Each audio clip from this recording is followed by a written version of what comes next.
ഇന്ന് ഛർദിയും ഓക്കാനും ഒക്കെ ആയിട്ടൊരു കുട്ടി കാണിക്കാൻ വന്നു.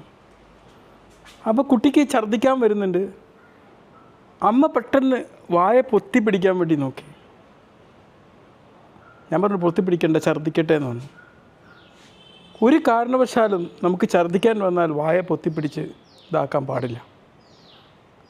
ഇങ്ങനെ മരണപ്പെടുന്ന ഒരുപാട് കേസുകൾ റിപ്പോർട്ട് ചെയ്യപ്പെട്ടിട്ടുണ്ട്.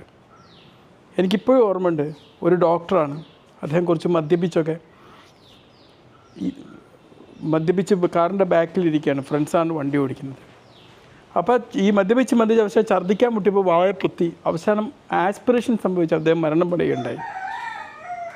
ഇതുപോലുള്ള കേസുകൾ ഒരുപാട് റിപ്പോർട്ട് ചെയ്യപ്പെടുന്ന സാഹചര്യത്തിൽ എന്താണ് ഇതുകൊണ്ടുണ്ടാകുന്ന പ്രശ്നങ്ങളെക്കുറിച്ചൊന്ന് അറിഞ്ഞിരുന്നാൽ തന്നെ ഒരിക്കലും നമ്മളത് ചെയ്യൂല.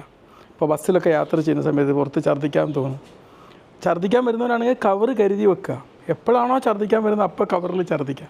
അതിനൊന്നും മടിച്ച് നിൽക്കേണ്ട കാര്യമില്ല. മനസ്സിലായില്ലേ? ഛർദ്ദിക്കാൻ മുട്ടിക്കഴിഞ്ഞാൽ കുറച്ച് അപ്പുറത്തേക്ക് വാതിൽ തുറന്ന് ഛർദ്ദിക്കണമെങ്കിൽ ഛർദ്ദിക്കുക. ഇപ്പുറത്തെ ആൾക്കാരെ മേക്കാവുമോ ആവില്ല എന്നൊക്കെ ആലോചിച്ച് ബേജാറായി നിൽക്കേണ്ട കാര്യമില്ല. അതിലൊന്നും ചമ്മൽ പിടിക്കേണ്ട കാര്യമില്ല. നമ്മുടെ ജീവനോളം വലുതൊന്നും അല്ലല്ലോ അത്. ഇപ്പം നമ്മളിങ്ങനെ വായ പൊത്തിപ്പിടിച്ചാൽ എന്തായിരിക്കും സംഭവിക്കുക? ഇത് അന്നനാളത്തേക്ക് പോകേണ്ട സാധനം ശ്വാസനാളത്തിലേക്ക് പോകുന്നൊരവസ്ഥ വരും.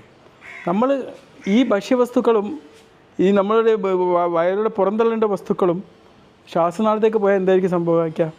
ആസ്പിറേഷൻ ന്യൂമോണിയ എന്ന് പറയുന്നൊരു സംഭവം വരാം. അവിടെ ന്യൂമോണിയ വന്നിട്ട് അവസാനം എന്തെങ്കിലും അപകടം ഉണ്ടാകുന്ന സാഹചര്യം വരാം. പിന്നെ ഈ വായ എങ്ങനെ പിടിച്ചു നിർത്തുമ്പോൾ എന്തായിരിക്കും സംഭവം? നമുക്ക് ഇത് പുറന്തള്ളാനുള്ള ശക്തമായ പ്രേരണ ഉണ്ടാവുകയും ഇത് നമ്മുടെ ശ്വാസനാളത്തിന് തടസ്സം ഉണ്ടാക്കും. എയർവേ ഒബ്സ്ട്രക്ഷൻ ഉണ്ടാക്കും. നമുക്ക് ശരിയായ രീതിയിൽ ശ്വാസം എടുത്തില്ല എന്തായിരിക്കും സംഭവിക്കുക? ഈ കേസിലൊക്കെ അതാണ് സംഭവിച്ചത്. പെട്ടെന്ന് മരണം സംഭവിക്കാം. പിന്നെ ഇതുപോലെ ഉണ്ടാകുന്ന മറ്റൊരു പ്രശ്നമാണ് വാഗൽ സ്റ്റിമുലേഷൻ എന്ന് പറയും. പെട്ടെന്ന് നമ്മുടെ വാഗസ് നെർവ് സ്റ്റിമുലേറ്റ് ചെയ്യുകയും അത് നമ്മുടെ ഹൃദയത്തിൻ്റെ മിടിപ്പിൻ്റെ എണ്ണം കുറയ്ക്കുകയും അങ്ങനെ ചിലപ്പം കുഴഞ്ഞു വീഴാനുള്ള സാധ്യതയും ഉണ്ടാക്കാം.